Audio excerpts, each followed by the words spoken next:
사랑하는 성도 여러분, 안녕하십니까? 오늘은 11월 29일 월요일 새벽 이슬과 같은 주의 말씀을 사모하며 나오신 모든 분들을 주님의 이름으로 사랑하고 또 축복합니다. 우리가 오늘 같이 상고할 말씀은 지난주에 이어서 아모스서 제3장 3절에서 8절까지의 말씀인데요. 이 부분은 이 드고아 사람 아모스가 하나님으로부터 소명을 받는 그와 같은 말씀이 되겠습니다. 아모스 3장 3절에서 8절까지의 말씀입니다. 제가 받들어 읽겠습니다. 두 사람이 뜻이 같지 않은데 어찌 동행하겠으며 사자가 움킨 것이 없는데 어찌 수풀에서 부르짖겠으며 젊은 사자가 잡은 것이 없는데 어찌 굴에서 소리를 내겠느냐. 덫을 땅에 놓지 않았는데 새가 어찌 거기 치이겠으며 잡힌 것이 없는데 덫이 어찌 땅에서 튀겠느냐. 성읍에서 나팔이 울리는데 백성이 어찌 두려워하지 아니하겠으며 여호와의 행하심이 없는데 재앙이 어찌 성읍에 임하겠느냐. 주 여호와께서 자기의 비밀을 그 종 선지자들에게 보이시고 아니하시고는 보이지 아니하시고는 결코 행하심이 없으리라. 사자가 부르짖은즉 누가 두려워하지 아니하겠느냐.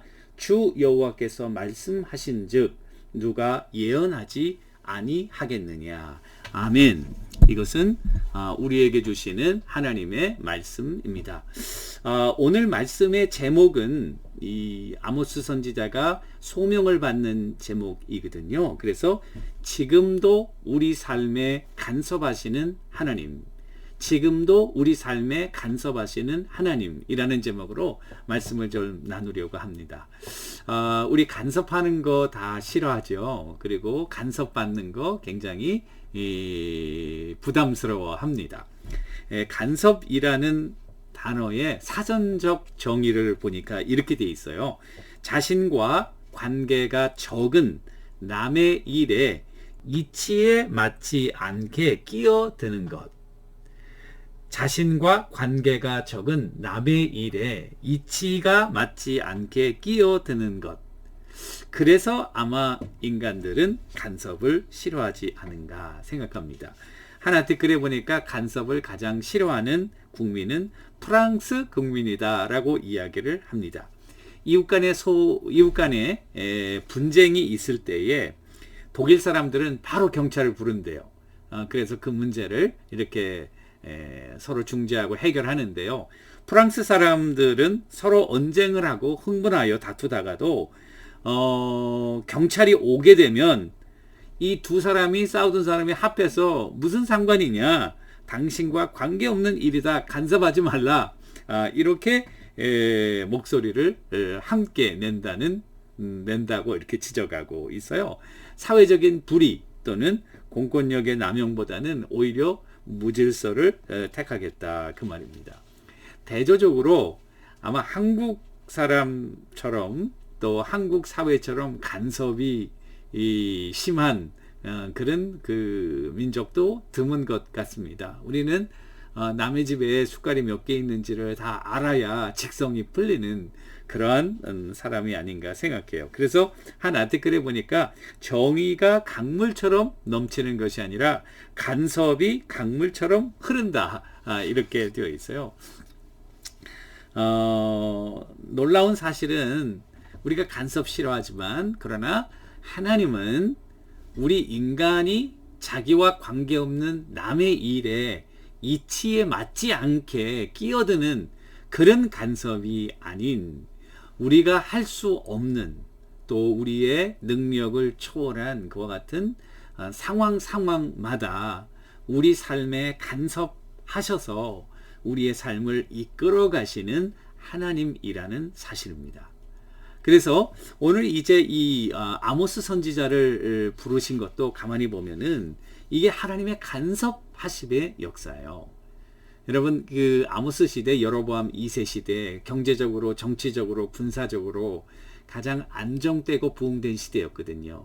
사람들이 가장 타락하고 부패하고 그리고 우상을 섬기고 사회의 공의를 저버리고 빈익빈 부익부, 그리고 강한 공권력을 가지고 연약한 자들을 마구 짓밟는 그런 시대였거든요. 하나님께서 호세아 선지자 보냈죠. 요나 선지자 보냈죠. 이 아모스 선지자를 통해서 이스라엘 사회에 간섭하시는 거예요.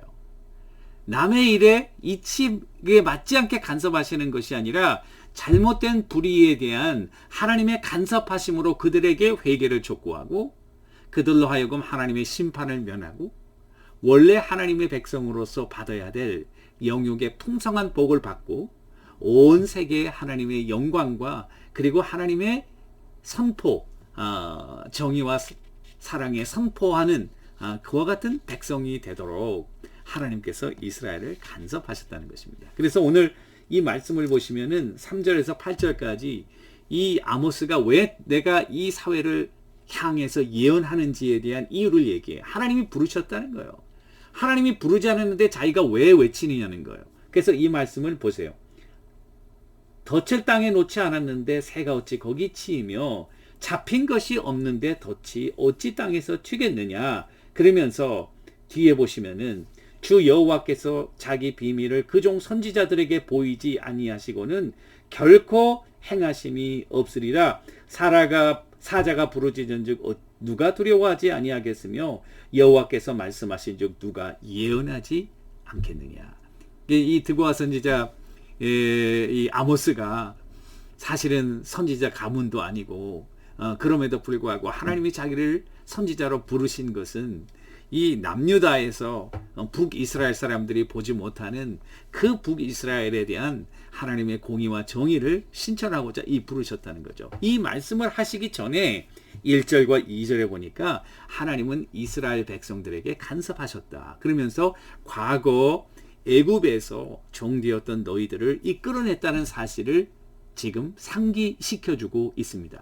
그러니까 아모스 당시에만 하나님이 간섭하신 것이 아니라 이 하나님께서는 이스라엘의 모든 역사 가운데 간섭하시고 이스라엘의 이스라엘 된 것은 하나님의 간섭의 결과라는 사실을 이야기하고 그 다음에 하나님께서 그런 섭리 가운데 나를 지금 부르셨다고 말씀하시는 거예요. 그래서 2절에 보시면은 내가 땅의 모든 족속 가운데 너희만을 알았나니, 이 알았다는 말이 야다라고 하는 말인데요. 이 야다라고 하는 말은 굉장히 중요한 말씀입니다. 그 야다라고 하는 것은 이게 지식적으로 그냥 이렇게 관념적으로 안다는 의미가 아니라 굉장히 친밀하게 은밀하게 안다는 거예요. 그래서 너와 나만이 안다는 그런 의미인 것입니다. 그래서 오늘 말씀해 보시면은 여러분 그 야다라는 말씀을 이 2절에서 하고 있는데요.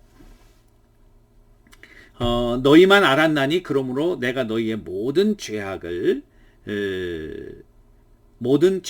너희에게 보응하리라. 이렇게 되어 있어요. 그러니까 너희만을 알았다고 하는 것은 하나님께서 이스라엘 백성들만을 경험적으로 아시고 그리고 그들과 함께 교제하시는 그와 같은 하나님이신 것을 우리들에게 보여주고 있는 것입니다. 다윗의 고백 볼까요? 시편 139편 1절에서 4절 보니까 주 여호와여 주께서 나를 살펴보셨으므로 나를 아시나이다. 이 나를 안다는 것은 굉장히 아주 친밀하게 아무도 모르지만 나의 모든 것을 안다. 이런 의미겠죠. 주께서 내가 앉고 일어섬을 아시고 멀리서도 나의 생각을 밝히 아시오며 나의 모든 길과 내가 눕는 것을 살펴보셨으므로 나의 모든 행위를 아시오니 여호와여 내 혀에 말을 알지 못하시는 것이 하나도 없으시니이다. 또 이 야다는 알다라는 말은 이게 친밀하게 은밀하게 너와 나만이 안다는 의미도 있지만은 또 하나는 하나님의 특별한 목적을 위해서 거룩하게 구별됐다는 의미도 이 야다에 들어 있습니다. 그러니까 너를 알았다는 것은 내가 너를 특별히 구별해서 선택했다고 하는 그런 의미예요. 그와 같은 예는 예레미야 1장 5절에 보니까 예레미야의 소명에 관한 말씀이거든요. 내가 너를 모태에 짓기 전에 너를 알았고 모태에 짓기 전에 너를 알았고 너를 소명하여 불렀고 그 말이겠죠. 내가 배에서 나오기 전에 너를 성별하였고 너를 여러 나라의 선지자로 세웠노라. 이런 의미입니다. 따라서 하나님께서는 이스라엘 백성들로 하여금 이스라엘 백성 되도록 간섭하시고 역사하시고 이스라엘이 생기게 된 것은 하나님의 간섭의 역사고 여로보암 2세 때도 지금 이 아모스와 같은 선지자를 통해서 역사하시고 자 그렇다면은 지금도 하나님께서는 자기 백성들의 삶에 간섭하신다는 것입니다. 여러분들과 저의 삶에 간섭하시는 거예요. 지난 1년 동안도 우리의 삶에 많은 일이 있었지만은 하나님이 정말 어렵고 힘들 때마다 간섭하시는 거예요. 만약에 그 하나님의 간섭하심이 없다면 오늘날 여러분들과 제가 있을 수 있을까? 좋은 의미로 우리가 어렵고 힘들 때에 하나님께서 말씀을 통하여 또는 사람들을 통하여 또는 주위의 환경들을 통하여 이렇게 위로하시고 함께 하신다는 그런 확신을 주시기도 하시지만 잘못했을 때에는 잘못됐다고 깨달아 알 수 있도록 우리로 하여금 그와 같은 하나님의 직접적인 손길이 다 있다는 것입니다. 이게 놀라운 것이죠.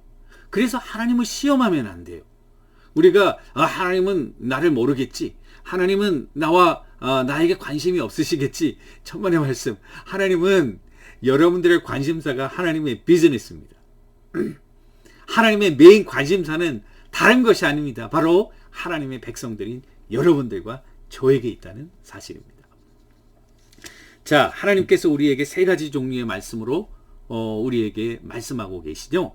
첫 번째는 읽는 말씀, 그 성경.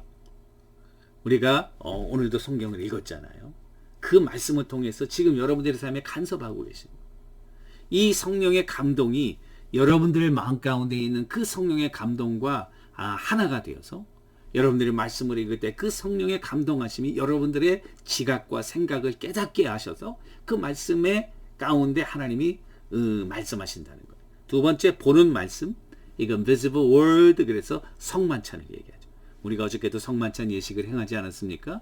이 성만찬, 하나님의 보이는 임재, 그것을 통해서 그리스도의 사랑, 하나님의 구속, 우리를 향한 하나님의 견인, 이 모든 것을 보여주시는 것이죠. 그리고 또 하나는 선포되는 말씀. 그래서 설교가 되겠죠. 물론 사람마다 설교가 다르고 또 사람마다 여러 가지 해석 방법이 다르지만 그러나 하나님의 말씀에 근거해서 선한 믿음의 양심을 가지고 그리고 목회자가 최선을 다해서 성령에 의지해서 말씀을 선포할 때 하나님의 은혜 가운데 그 말씀은 선포되는 말씀이 된다는 사실입니다. 또 하나님께서 역사하시는 것은 우리 마음 가운데 있는 성령을 통해서 양심의 소리를 가지고 우리에게 도전하시죠. 따라서 주님은 지금도 여러분들의 삶에 간섭하고 계신다. 할렐루야. 하나님의 간섭 웰컴하시기를 주님의 이름으로 축원합니다. 하나님의 간섭이 없는 거는요 한순간도 싫어요. 하나님 always open, come into my life. 내 삶에 오셔서 간섭하시고 역사하셔서 하나님의 큰 뜻을 드러내 주옵소서. 하나님과 동행할 때 능력 있는 삶이 될 것이고 하나님과 동행할 때 하나님이 우리와 함께 하시면 누가 우리를 대적하여 우리를 대적하는 모든 원수들이 물러가게 될 것이고 우리를 통하여 하나님의 영광이 드러나며 우리의 삶의 목적이 성취되게 될 것입니다. 사랑하는 성도 여러분, 오늘도 여러분들의 삶에 간섭하시는 주님의 음성과 손길을 깨달을 수 있게 되기를 주님의 이름으로 간절히 축원하고요. 그 주님과 동행하는 한날의 삶이 되기를 주님의 이름으로 간절히 축원합니다. 기도하겠습니다. 하나님 아버지, 오늘도 주의 간섭 가운데 우리의 삶을 이끌어 가시는 하나님과 동행하는 귀한 종들 다 되게 하옵소서. 예수님의 이름으로 간절히 기도 올리옵나이다. 아멘. 여러분, 오늘도 주님과 동행하시는 여러분들과 제가 되기를 주님의 이름으로 축원합니다. 감사합니다.